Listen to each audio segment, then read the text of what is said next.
This week on Myth, we'll dance back into the magical world of Hans Christian Andersen. You'll discover why poor kids shouldn't want nice things, why you should never trust a compliment, and why you should never dance. Then, in Gods and Monsters, we'll discover the version of Toy Story that was depressing kids over a century before Buzz and Woody.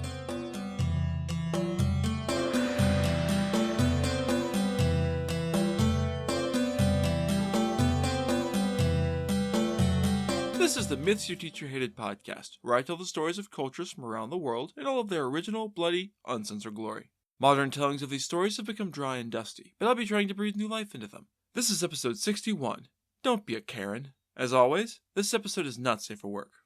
Both the main story and the Gods and Monsters segment this week come from the seminal works of Danish writer Hans Christian Andersen, last seen in episode 24. Our first tale, The Red Shoes, is not as well known as some of his other stories, but has been adapted into a lot of very different forms, including a flamenco fairy tale, several ballets, numerous songs, several novels, a movie, a manga, a Barbie movie, and a Looney Tunes short. So odds are good that you've seen the story without realizing it. Once upon a time, there was a little girl named Karen, who lived in a small village. Everyone agreed that she was a very beautiful little girl, quite tiny and delicate, and they muttered that it was a shame that she was so very poor. In the summer, she would go barefoot quite happily, but in the winters, when the weather turned harsh and icy, she would wear heavy, boxy wooden shoes that fit her sensitive feet very poorly. They rubbed her poor feet raw, chafed her tiny ankles, and left her with angry, aching blisters. At the center of this little village lived an old shoemaker. She was a kindly woman, and she felt pity for the sweet little Karen and her poor, abused feet, so she decided to use some leftover strips of red cloth she had around her shop to make a pair of shoes for the little girl. The scrap cloth wasn't the easiest thing to make shoes out of, but the old shoemaker put time and care into her work, and they came out fairly nicely, all things considered. They weren't especially nice, but they certainly fit better than Karen's awful wooden shoes. Coincidence can be a real dick sometimes, and it so happened that the old woman finished the bright red shoes and gave them to little Karen, just as her mother died. New shoes were hard to get excited over when your only living family has died. For once, it's the father who isn't mentioned or explained, so pick your favorite reason for his absence. She was as grateful as she could be under the circumstances, thanking the kind old woman and wearing the shoes to her mother's burial. Bright red shoes weren't exactly ideal morning attire, but she couldn't even shove her feet into the wooden ones anymore, and didn't even own a pair of stockings that fit any longer. So she wore the red shoes as she followed her mother's cheap pauper's coffin to the potter's field. As pretty little Karen stood there, weeping for her mother and shivering in the cold, a little carriage drove by along the street. Inside sat a large, stately, wealthy woman who had no children of her own. She saw the miserable-looking little girl standing in the graveyard and suspected correctly that she had just become an orphan with no real prospects. She asked the priest overseeing the meager funeral about her and was informed that Karen had indeed just become an orphan.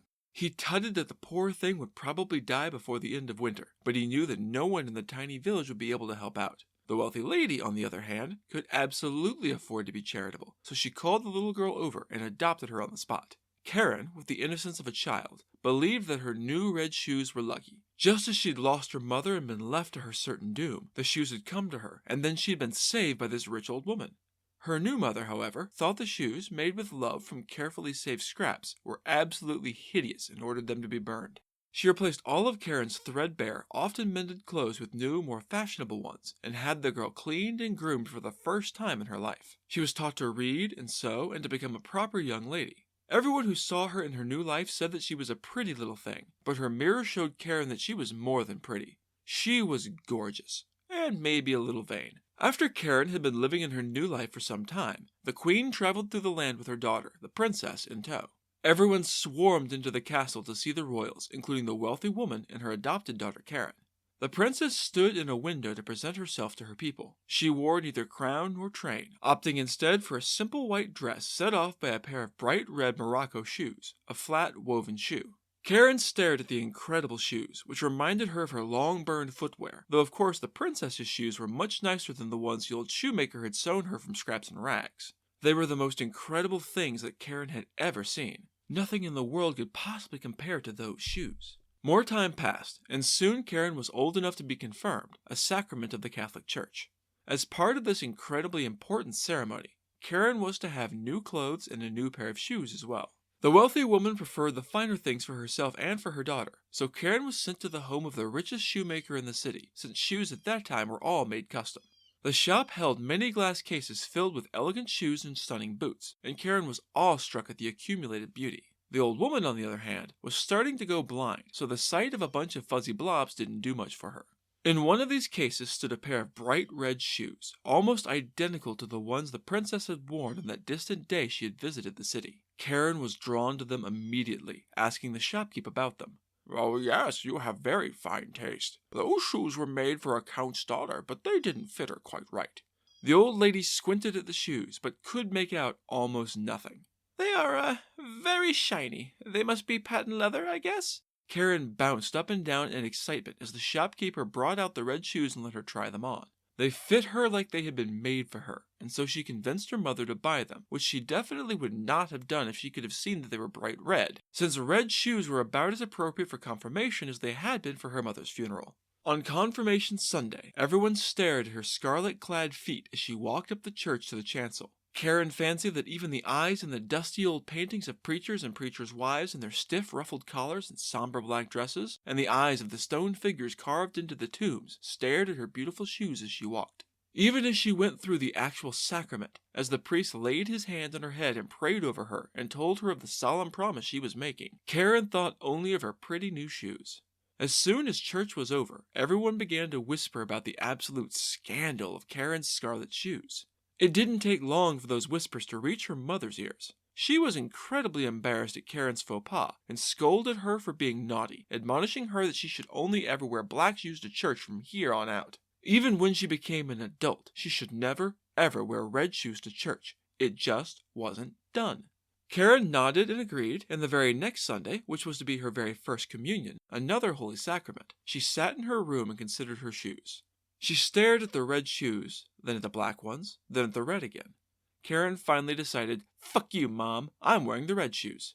Her mother, still quite blind, had no idea and fully expected her daughter to comply with her orders. Together, they walked in the bright sunshine on the path by the cornfield, which was rather dusty. By the time they had reached the church, Karen's shoes had gone from bright and shiny to dull and dusty. At the door to the church stood an old soldier leaning on a crutch.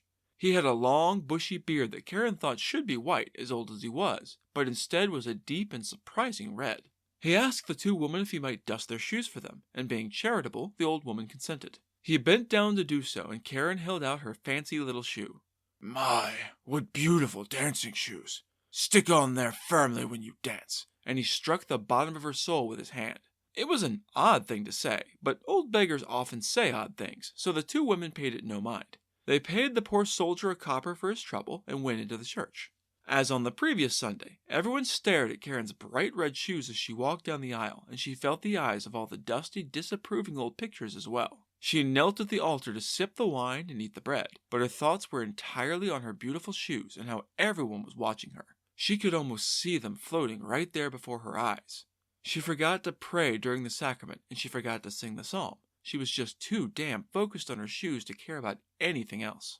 After Mass, she followed her mother back to the carriage, but when she lifted her foot to climb in after the old woman, the beggar soldier called out, "What beautiful dancing shoes!" Karen couldn't help herself. She danced a few graceful steps to show off her new shoes. When she had begun, however, Karen found that she couldn't seem to stop. Her feet moved of their own accord, completely ignoring her frantic attempts to stand still. They danced her around the corner of the church, ignoring completely the angry cries of her mother. The coachman was sent to snatch her off her feet and carry her bodily to the carriage so they could all go home. She hoped that she could sit down peacefully once she was inside the carriage, but no such luck. The whole way home, she danced all across the cramped carriage, kicking and stepping on the old woman in the process. It wasn't until she got home and was able to pry them off her still restless dancing feet that her legs finally obeyed her commands again.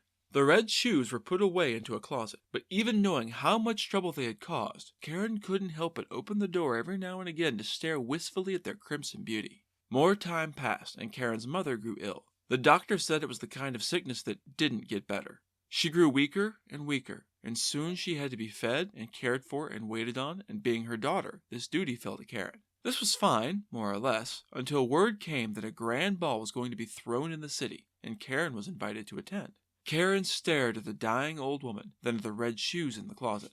I mean, it wasn't like nursing the old lady was helping anything, right? The doctor said she wasn't going to get better no matter what, so would it really be so wrong to play hooky for a night and go dancing? Hypnotized by the lure of the red shoes, Karen convinced herself that there was nothing at all wrong with abandoning the old woman who had taken her in off the streets and cared for her ever since her birth mother died. Sure, nothing wrong with that at all. Her decision made, Karen slipped on the lovely red shoes and headed out to the ball. Things began to go wrong almost immediately. Her feet refused to obey her commands. When she wanted to dance to the right, her feet took her left. When she wanted to cross the room, the shoes took her out the door, into the street, and out the city gate. Her terror mounting, Karen's disobedient dancing feet carried her out into the deep gloom of the forest. Deeper into the darkness they carried her until the night was suddenly split with light as bright as the sun itself. She looked up at the huge ball of light hanging in the empty sky above the trees, fully expecting to see the full moon coming out from behind a cloud bank, but she let out a shriek when her brain told her what was actually there. It was a face. A huge, burning, gloating face staring down at her from the blackness. Worse still, it was a face she knew. The gleeful, red-bearded face of the old beggar soldier. He chortled at her obvious terror. "What beautiful dancing shoes!" Karen's abject horror cranked up another notch of his awful, booming voice, and she clawed at her madly dancing feet, desperate to tear the terrible shoes off her aching feet, but they clung like living things. She ripped down her stockings, trying to use the fabric as leverage to get those horrible shoes off, but the thin stockings tore from her legs, leaving the shoes still attached and still dancing their unending dance. It was like they'd become one with her feet, an awful second skin. Under the scarlet light of the unholy bearded face, Karen danced away into the night, screaming in fear and anger and regret. She danced over the fields and through the meadows. She danced in the rain and in the scorching sun.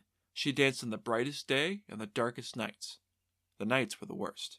On she danced across the earth until at last she came to a cemetery. She danced across the graves, and she wondered that the corpses didn't rise from their graves to join her dance macabre, but the dead had better things to do. She saw a pauper's grave in one corner, and she longed to sit herself down and rest on this humble patch of earth where the bitter tansy grew, but for her there was neither peace nor rest, only endless, exhausting dance. Her bloodied, blistered feet carried her towards the church, and Karen saw an angel standing in the open doorway. He had beautiful wings stretching all the way from his shoulders to his feet and beating ever so slightly, the air stirring his shimmering white garments. His face was beautiful but terrible, his expression harsh and unyielding, and a naked sword glittered in his hand. His voice rang out like trumpets. "Dance shalt thou, dance in thy red shoes till thou art pale and cold and lifeless, till thy skin shrivels and rots, and thou art nothing but a dancing skeleton clad in rags. Dance shalt thou from door to door, and wherever proud, vain, ungrateful children dwell, thou shalt knock that they may hear thee, and tremble in terror at thy lot. Dance shalt thou." Weeping and desperate, Karen threw her hands toward the angel in supplication, trying to hurl herself at his feet to beg, but prevented by the awful shoes. "Mercy, mercy, I beg you!" Karen never knew if he answered her plea, for her shoes carried her away into the night and out of earshot.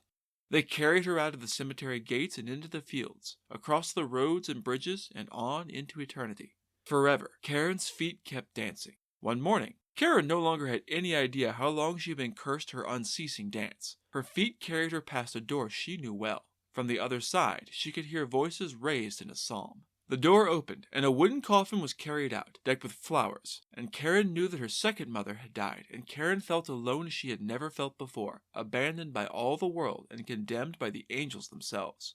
On and on she danced, carried along on feet that were raw and bloody, until she no longer knew whether the red of the shoes was the cloth or her own blood.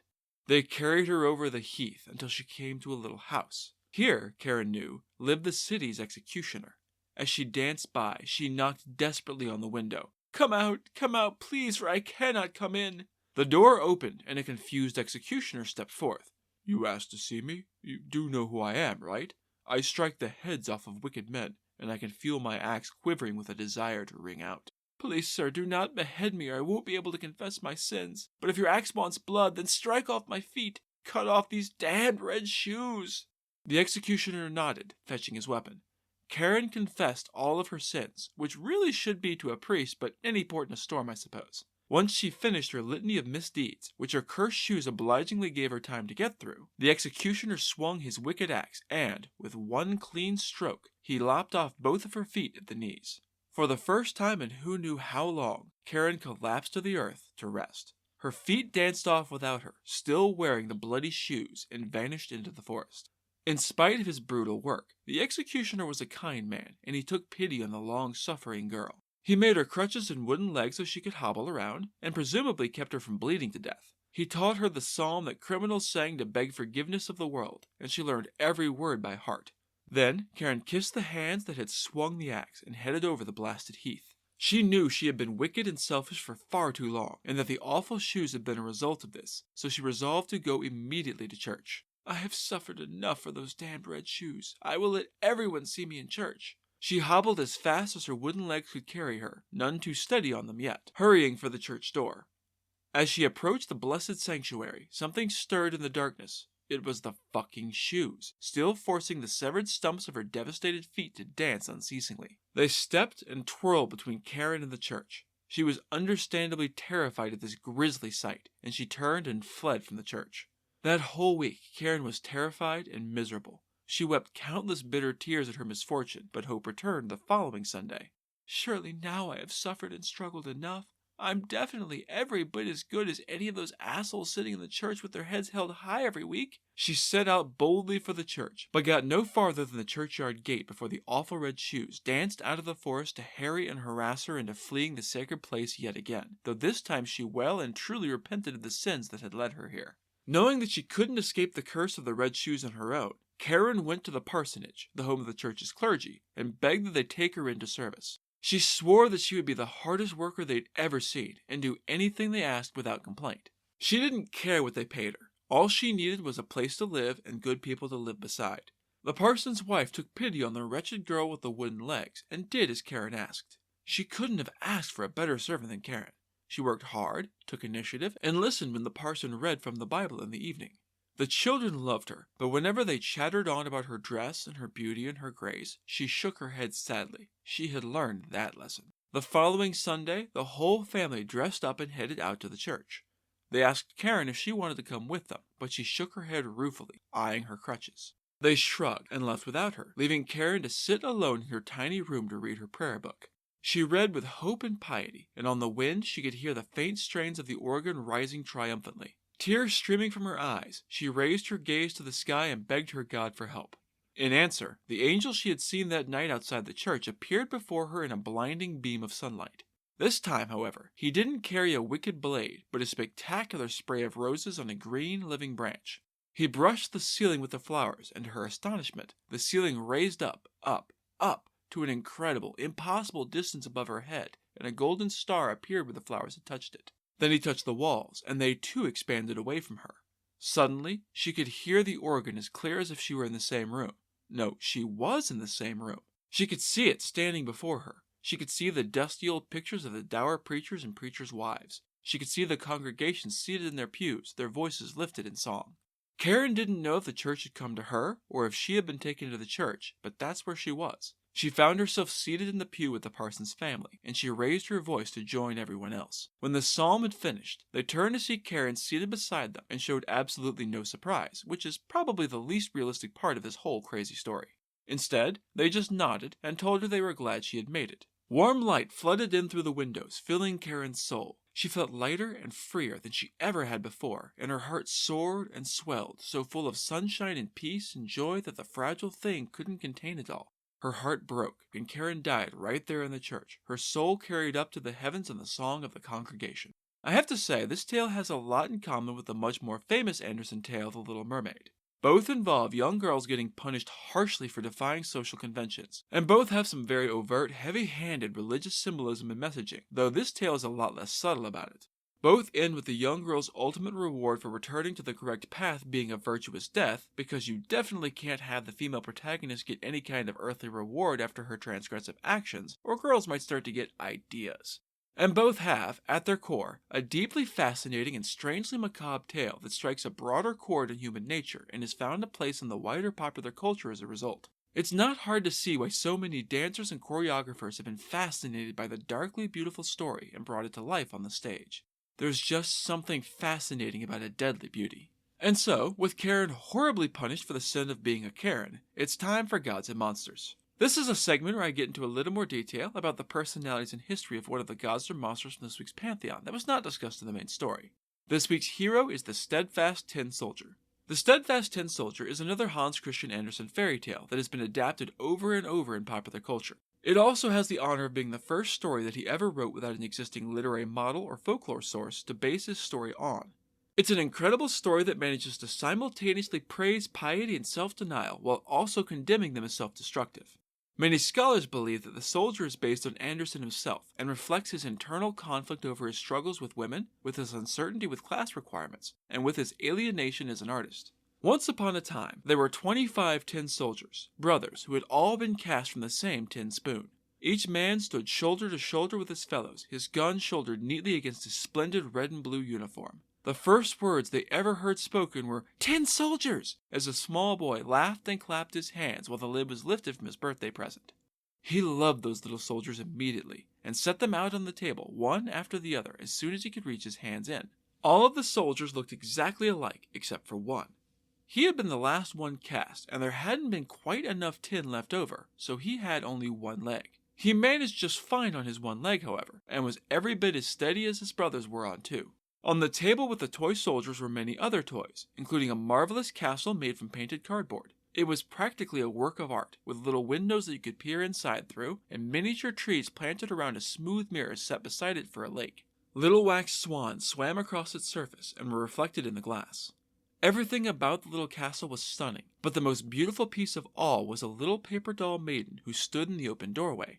She wore a gorgeous dress of fluffy gauze and a blue ribbon about her shoulders for a scarf, bearing a glittering stone as big as her face. The little paper woman stood on point on one leg, arms stretched overhead in a classic ballet pose, and her other leg was stretched so far above her head that the tin soldier couldn't see it at all. He decided that she must have only the one, just like him. The tin soldier loved this paper girl immediately. She would be the perfect wife for me, but maybe she's too grand for the likes of me. She lives in a great castle while I have only a small box that I share with 24 roommates. We're already packed quite tightly in there, and it simply wouldn't do for someone as exquisite as she. Even so, I have to meet her. He lay down on the table behind a snuff box, still rigidly at attention, and admired the dainty little dancer who stood poised on the toes of that one leg without ever losing her balance. He admired her grace and her beauty. When evening came, the other soldiers were put away in the box, and the people of the house went to bed. Just like in the Pixar film Toy Story, when the humans are away, the toys will play. They visited each other, and danced together, and even fought battles amongst one another. The tin soldiers, who felt quite left out, rattled in their confining box but couldn't get enough leverage to open the lid. No one paid them any mind. The Nutcracker turned somersaults, and the chalk scribbled jokes and nonsense on the slate. Altogether, the toys made so much noise that they woke up the canary bird, who'd been sleeping in his cage. Sleepy and grumpy, the bird gave an extemporaneous speech to the noisy toys, all in verse, which is honestly pretty impressive. In fact, the only ones who stayed still and quiet were the paper ballerina and the tin soldier. Without swaying from the tip of her toes, she held her arms outstretched, and the soldier matched her poise with his own steadfast determination to remain rock steady on his single leg. Not for a single moment did he take his eyes off of her. Somewhere in the distance, the clock struck midnight, and with a loud clack, the lid popped off of the snuff box. Inside, instead of the expected snuff, there was a little black goblin who bounced out like a jack-in-the-box. He grinned at the little tin soldier, staring at the dancer. "Fuck, dude, put your eyes back in your head. It's not polite to stare like that. Can't you keep your eyes to yourself?" The tin soldier ignored him, pretending not to hear. "Fine, whatever, asshole. Just you wait until tomorrow." The soldier ignored the goblin and maintained his vigil the whole night through. When morning came, and the toys went back to being inanimate, the children took the one-legged soldier and set him on a window ledge, a sentry over the room. Maybe the goblin made good on his threat, or maybe the tin soldier was just unlucky. But whatever the reason, a gust of wind knocked the soldier off his balance, and he tipped out of the open window to dive headfirst into the paving stones from the third-floor window. Being made of tin, he fell hard. The bayonet of his rifle drove deep into the earth, between two paving stones, and he stuck fast, gun buried so deep that his head touched the earth, his one leg pointing rigidly to the sky. The little boy was heartbroken over the loss of the soldier, and he and a maid rushed down immediately to look for him, but even though they missed stepping on the tin man by only inches, they didn't see him and walked right past. The little soldier could have said something. He could have called out, "Here I am," and they would have found him for sure. But the soldier believed deeply in decorum and regimental honor, and it simply wouldn't be proper to make a fuss while in uniform. It would be a disgrace. And so the tin soldier lay alone and abandoned in the dust. Soon enough, it began to rain. The spattering drops grew quickly into a downpour, flooding the gutters. The rain, though intense, didn't last long. Soon after it stopped, the soldier heard two young troublemakers coming his way. "Hey, look! Someone lost a tin soldier! Think he wants to go for a sail?" The two boys snickered at their petty mischief. They quickly folded an old newspaper into a paper boat, set the tin soldier in the center, and dropped him down into the swiftly flowing water of the gutter. They raced down the road alongside the speeding boat, laughing and clapping. The paper boat pitched and rolled with the relatively massive waves, and it spun so fast that the tiny soldier became dizzy, but nonetheless he stood steady and unflinching on his single leg. Eyes front, gun shouldered proudly, he weathered the storm. The day had been growing brighter as the rain clouds scattered, but the world suddenly dropped into darkness as the little boat ran into a part of the gutter that had been boarded over. "Where the devil am I going? This must be that awful goblin's revenge. If only my beloved dancer could be with me, I wouldn't care if they were twice as black." The rushing water next to the boat suddenly exploded into spray as a massive rat surfaced. "Show your passport, mate." The soldier gripped his rifle tighter but spoke not a word. He would be stoic and fearless in the face of danger. The boat rushed on, carried along by the current, and the rat churned after it, teeth gnashing. He screamed in frustration that the soldier was staying out of reach, and called out to the sticks and weeds. "Stop that asshole! He hasn't paid the toll, he hasn't shown me his passport." I have no idea if the rat actually had some sort of bizarre alliance with the detritus of the gutter, or if he was just being cuckoo pants bananas, but the swiftly rushing current carried the boat away from the rat before anything could happen. Up ahead, he could see a bright light in the darkness where the boards finally ended, which was good, but he could also hear a growing roar where the water poured off a sharp edge to the great canal below, which was bad. To the tiny soldier, the drop was as massive and dangerous as Niagara Falls would be to you or me. The paper boat didn't exactly come with brakes, so the tin soldier had no way to stop himself from plummeting off the cliff. Standing stiffly at attention, his heart swollen with unyielding bravery, the tin soldier hurtled over the waterfall in his paper boat. Down they plunged into the maelstrom. The little boat and its steadfast passenger were hurled around and around the whirlpool at the bottom. The boat had not been made to withstand such abuse, and it was taking on water fast. The paper was growing soft and weak and sinking deeper and deeper and deeper. The water was up to his knee, his chest, his chin. The tin soldier thought longingly of his pretty little dancer, who he would never see again, and then the waves washed over his head.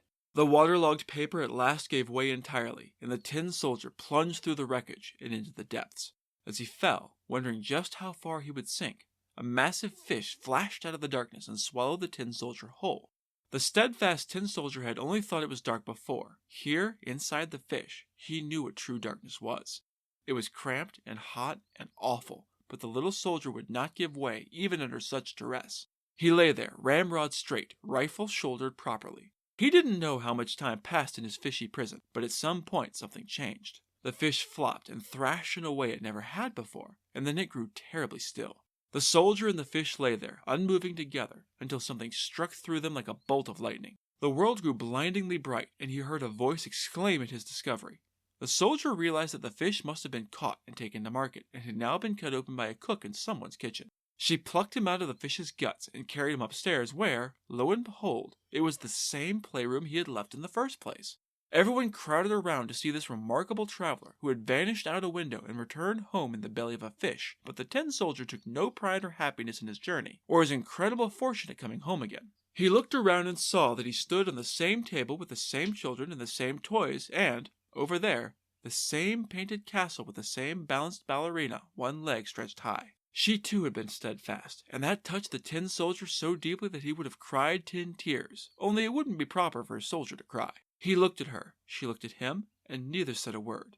They didn't need words. Everything was going so very well, but then one of the boys snatched the steadfast tin soldier off the table and threw him into the stove. The wood was already burning high and hot, and the tin soldier stood there in the heart of the flames, rigid and resolute to the end. He felt a terrible heat, but he didn't know whether it was the fire he felt or the burning passion of his love. He had lost his splendid colors, whether from his hard journey or from his grief no one could say, but he still stood as stiffly as he could as the heat burned him away, and he felt himself begin to melt. He stared at his beloved dancer, and she gazed back at him, and he stood steadfast, his rifle on his shoulder, in proper form. A door swung open, and a gust of wind caught the little paper doll.